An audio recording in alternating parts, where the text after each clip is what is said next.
Hi my dear friends, आज हम पढ़ने वाले हैं जयशंकर प्रसाद जी का जीवन परिचय। यह परीक्षा की दृष्टि से बहुत ही महत्वपूर्ण है, सो ध्यान से देखिएगा।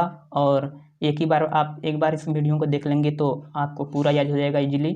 तो आइए बिना टाइम वेस्ट किए देखते हैं। तो आप इस तरह से जीवन परिचय लिख सकते हैं। जयशंकर प्रसाद आप मोटे हेडिंग में लिख लीजिएगा, फिर उसके बाद जीवन परिचय आप ऐसे लगाकर हेडिंग लिखना स्टार्ट कर दीजिएगा।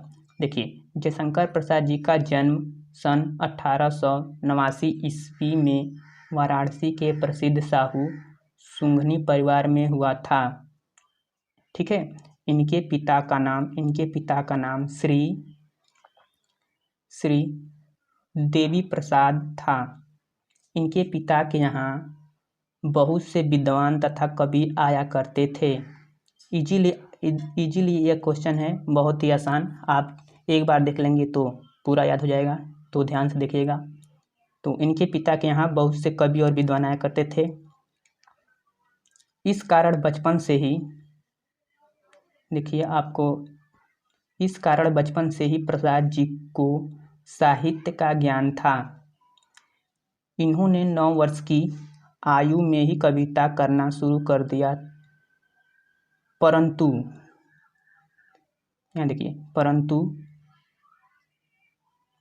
इनके घर की स्थिति अच्छी नहीं थी। बचपन में ही माता पिता की मृत्यु हो गई तथा दुर्भाग्य से 17 वर्ष की आयु में ही बड़े भाई की मृत्यु हो गई। इसी कारण इनकी शिक्षा पूरी न हो सकी, परंतु यह घर पर ही इन्होंने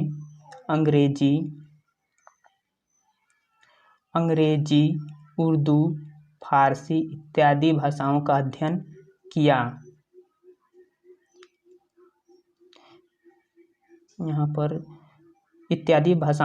किया। इसी बीच इनकी पत्नी का भी मृत्यु हो गई। जीवन भर विषम परिस्थितियों से इन्हें संघर्ष करना पड़ा। अतः चिंताओं ने इनके शरीर को जर्जर बना दिया था। इसी कारण इनकी मृत्यु 1937 ईस्वी में हो गई। आप यहाँ पर देख सकते हैं, 1937 ईस्वी में इनकी मृत्यु हो गई है। ठीक है। अब इसके बाद इनकी रचनाएं पूछ लेता है, तो आप रचनाएं भी लिख सकते हैं इनकी। चलिए देखते हैं इनकी रचनाएं। देखिए, तो आप इजीली छोटा सा वर्ड में आप लिख सकते हैं इनकी रचनाएं। ठीक है। तो जयशंकर प्रसाद जी की प्रमुख रचनाएं कौन कौन सी हैं, तो आप ऐसे लिख सकते हैं।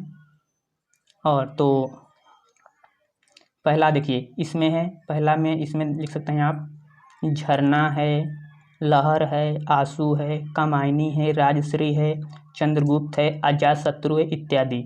इस तरह से आप पढ़कर आप 3 नंबर में जो क्वेश्चन आता है आप इसे इजीली सॉल्व कर सकते हैं। ठीक है। सो